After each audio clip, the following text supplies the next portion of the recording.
keep on planning to practice?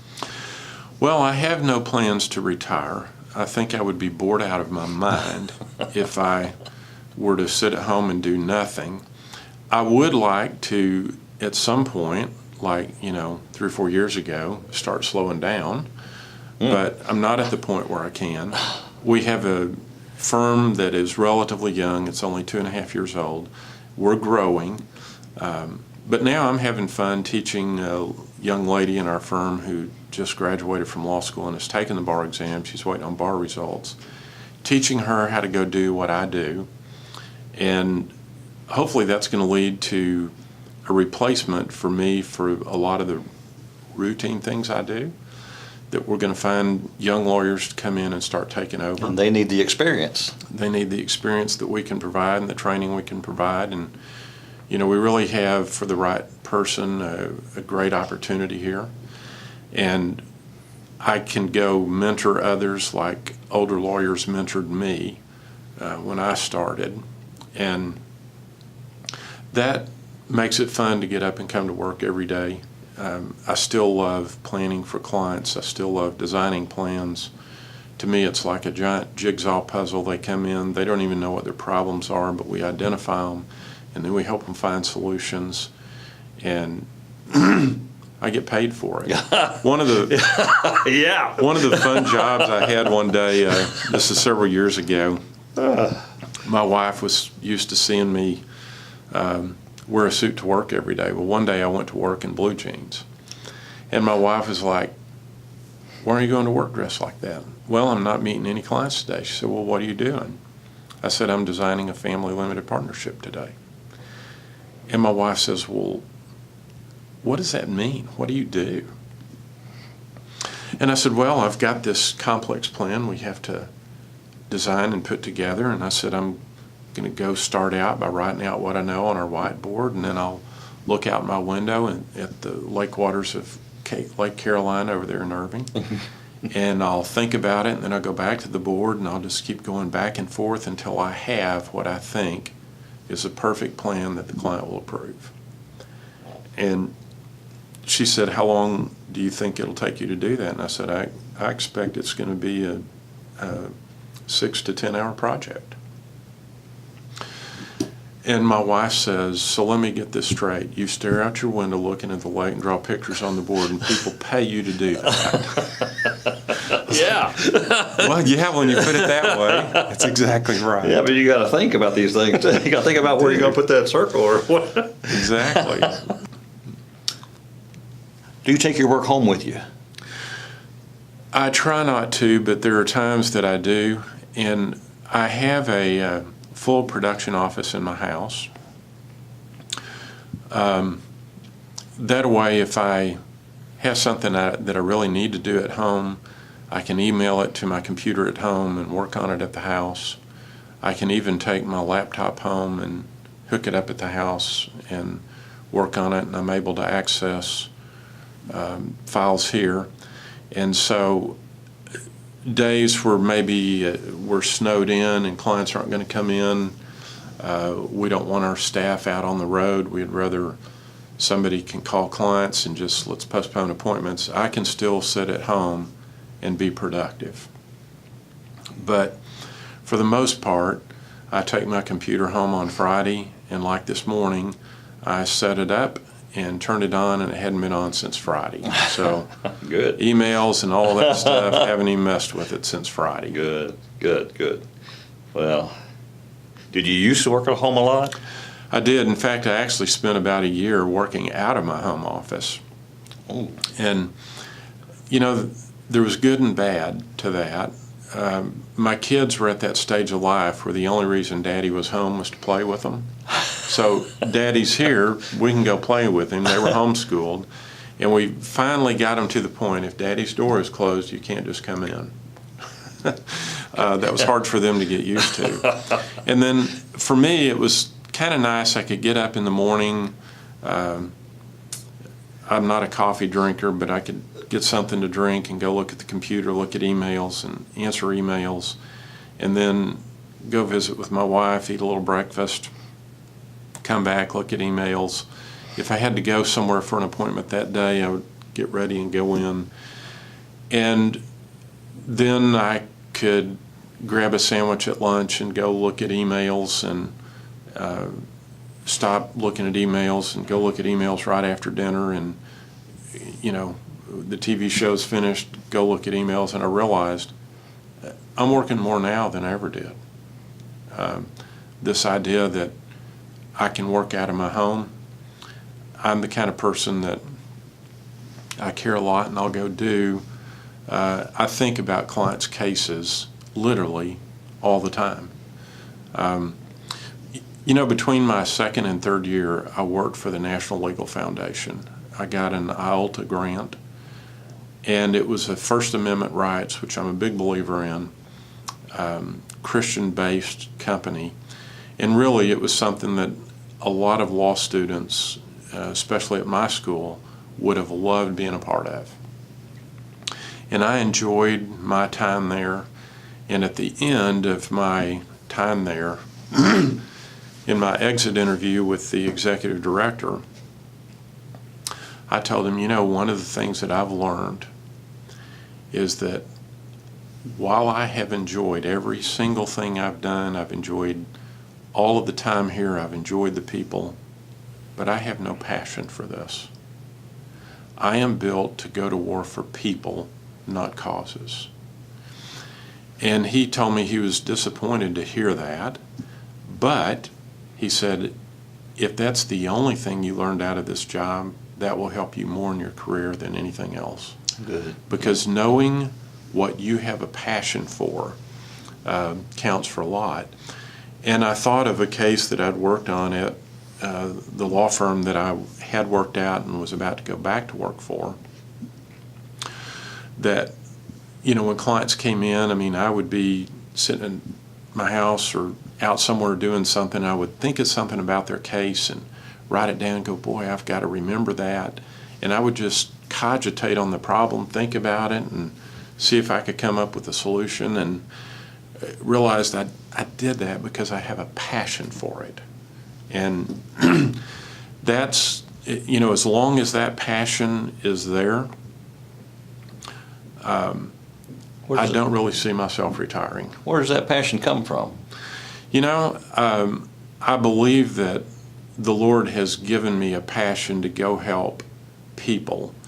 And, you know, it's interesting to me, Richard, is that when I think about what I do, I feel like I spent my whole life training for what I do now. One of the things that I've done, I've been on the radio. I had to do a radio recording one time. Okay. And they had my partner at the time, he had to do 7 minutes and I had to do 23 minutes. Ooh. It took them 45 minutes to get through his 7 minutes.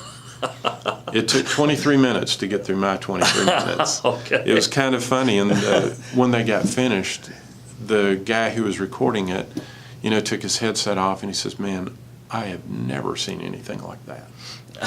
He said, we were expecting this to take 2 or 3 hours, but how do you do that? You're an organized thinker.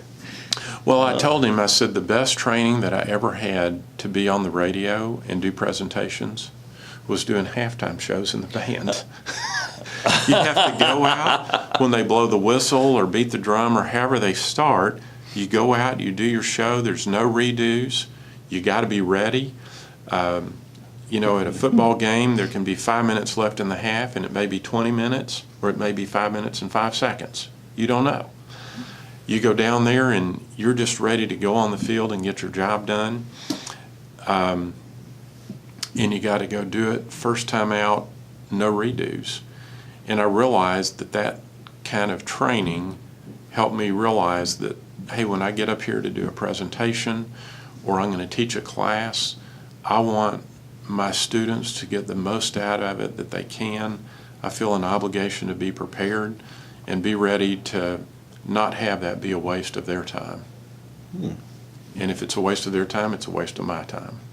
So let me tell the audience that Rex is also a very good writer. and he hasn't put out a book yet, but I've seen his writings on the internet. And the guy, he'll start with a sentence, and then you expect your regular internet blurb to be like maybe a paragraph. Well, it could be one paragraph, then another paragraph, and it goes on and on and on and on, and until he reaches his point, and then he goes back and does it all over again. But he's probably the most, as far as I know, the most well-informed person on the fight of the OK Corral. And I think you need to put all this stuff down in a book somewhere. All this historical stuff that you do, the research. I'm actually working on that book. I've got 2 more chapters to write on it. Oh, okay. I've got a publisher and an editor. And what I'm having a hard time doing is finding time to write the last 2 chapters. And I got started on that project, Richard, because we were looking for a way to send an email blast to people that was business related. But I didn't want to send it to bad email addresses. So we were trying to work on this in February, and on February the 14th, I sent out a very simple email message to my entire email list that just said, Happy Valentine's Day. You would not believe the responses I got. Some of them were funny. Hey, I'm not your type. Or does your wife know you're sending me this? But one of the comments I heard was, nobody has said that to me since I was a kid. Wow. And I just thought, wow, I picked that day so I'd have something semi-intelligent to say. And then I realized I got such a response, even just reaching out to people for something that had nothing to do with law, got a response. So we send our email blast out, and by that time, those people kind of remembered who, well, hey, this is the guy who wished me Happy Valentine's Day. So the next time I wanted to send something out, I thought, well, I can't tell them Happy Valentine's Day, but I'll pick a day that something that I'm interested in happened. I'll tell the story of it. Yes. And it just kind of grew from there. Yeah. Well, wow. And what day? Okay, what day was the fight of the OK Corral? October the 26th, 1881. Okay. Here's a little trivia. Did you know that John Wayne met Wyatt Earp?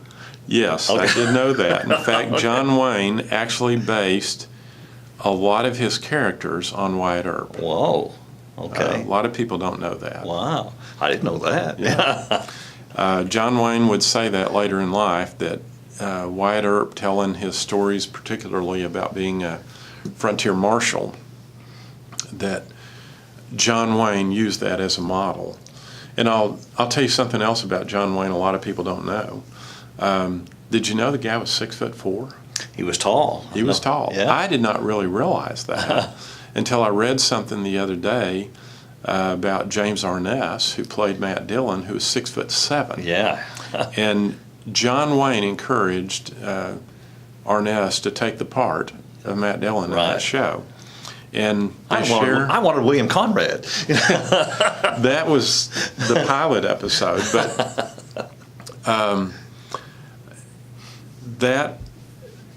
those two share a birthday. They were born on May the 26th. And that day means something to me. My oldest son was born on May the 26th. Oh, wow, okay. It's like this whole I got Clint Eastwood's thing. birthday.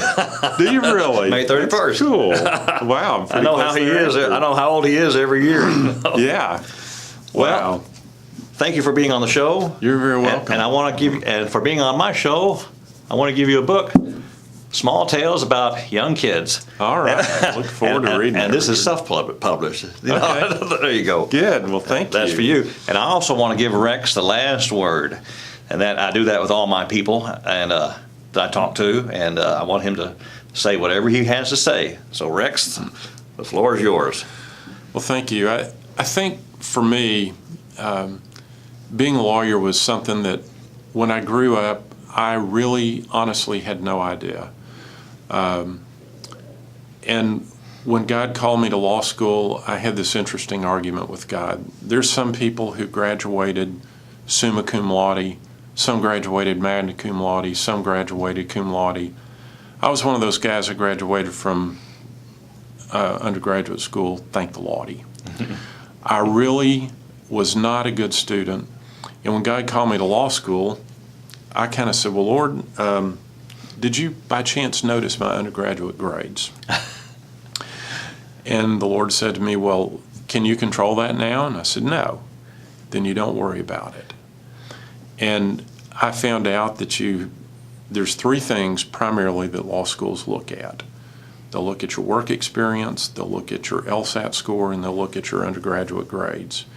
And I kind of figured out that if you do 2 out of 3 of those well, you can get into law school somewhere. And since I had really relatively poor grades for a law student, I had to rely on doing well on the LSAT and doing well on my work experience, which I thought was pretty good. God called me, He got me in. We would be hours here, me sharing you everything that I went through. But God equipped me to do what I do.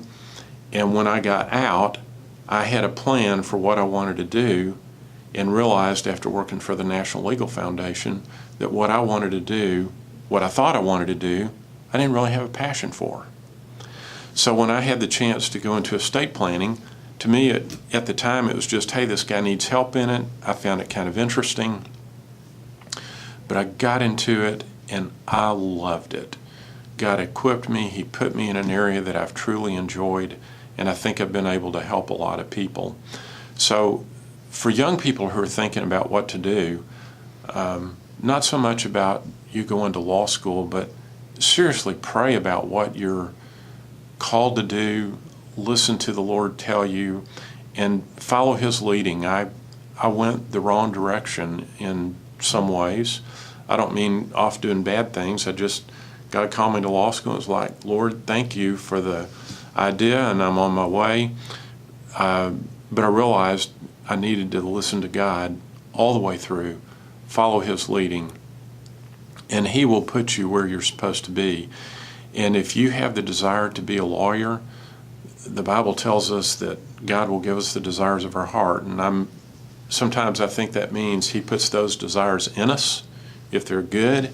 And sometimes that might be something we've come up with. And if they're good, God will see to it that they're fulfilled. But God will equip us for whatever job He wants us to have. And He'll provide everything we need. So don't be discouraged by past failures. We all have them. Don't be discouraged by thinking, I don't have what it takes. Just go out there, seek what you should do, seek God's will earnestly, and then follow it with all your heart.